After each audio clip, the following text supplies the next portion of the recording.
Isang mapagpalang araw sa ating lahat mga kagimat. Ito na naman si Loy Agimat Itito. At mayroon na namang ipapakita sa inyo mga kagimat na aking mga hawak na kakaibang bato o mutya ng kalikasan mga kaagimat. At itong dalawang gawa na bracelet mga kagimat. At sa hindi muna ako mag-umpisa, maraming salamat sa walang sawang nakasubaybay sa aking munting channel. And big shout out na lang sa lahat-lahat ng aking mga kapwa Muti Hunters. Shout out dyan sa kay ang hiwaga ng kalikasan. Shout out sa iyo bro Ton. And sa Cagayan de Oro. Shout out kay mga kaibigan natin dyan.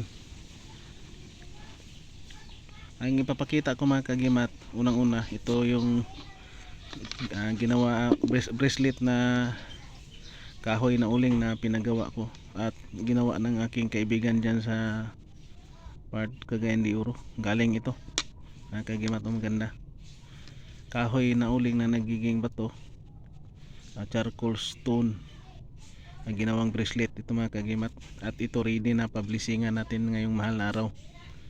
Yan mga kagimat. At mayroon pang paparating na mga ganito mga kagimat. At tamang tama sa mahal na araw publishingan natin mga kagimat.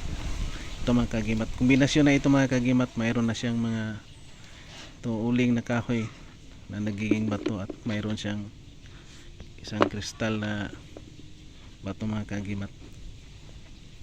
Kahoy yung iba mga kagimat, ito kahoy mga kagimat. Yan kahoy ito mga kagimat na ginawang cubes, ginawang bracelet.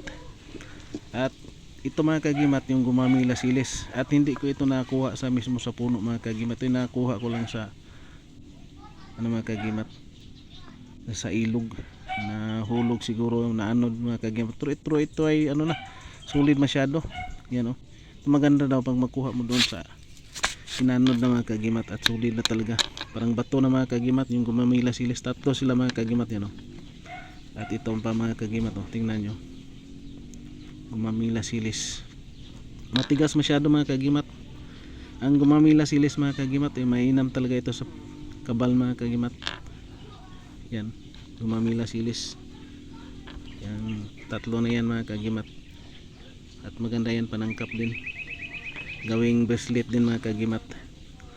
At ito mga kagimat bunga ng kahoy na nagiging bato mga kagimat. Yan maliit siya masyado mga kagimat, pero nagiging bato na siya, sulit na siya mga kagimat.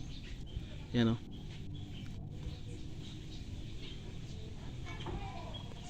yan mga kagimat. At pasensya na sa kamay natin kasi nagawa ako ng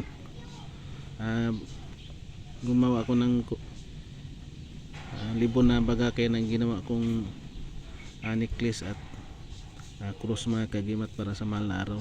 Kaya nagkaginto ng kamay natin, medyo madumi mga kagimat. Bunga ng kahoy na nagiging bato. Yan yan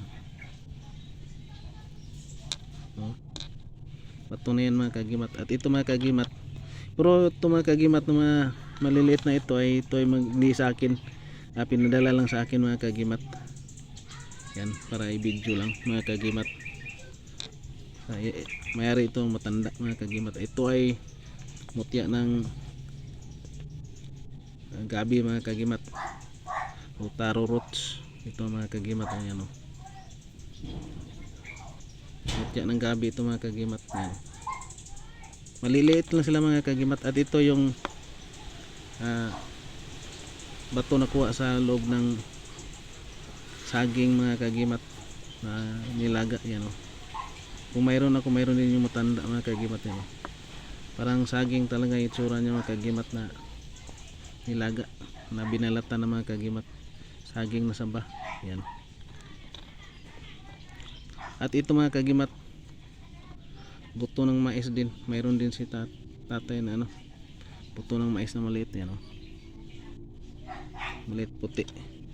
At ito ni pinakamaganda mga kagimat, itong bunga ng malunggay na nagiging bato na, yung kanyang buto mga kagimat. Ayan, yan buto ng malunggay na nagiging bato na siya. Ayan ito ay sulit na masyado mga kagimat Yan mga kagimat, yung mga bago na naman natin, maliliit pero maganda mga kagimat. At ito hindi sa akin mga kagimat, sa matanda ito mga kagimat. uh, Pinabidyohan lang niya mga kagimat. Yan, mutya ng gabi, mutya ng kahoy, at mutya ng saging, mutya ng malunggay, mutya ng mais, gumamilasilis, at dalawang bracelet na kahoy na uling mga kagimat.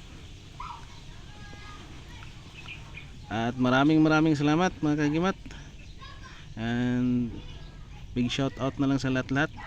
At ang usapin na ito mga kagimat ay para lang sa naniniwala sa mga mutya or agimat mga kagimat.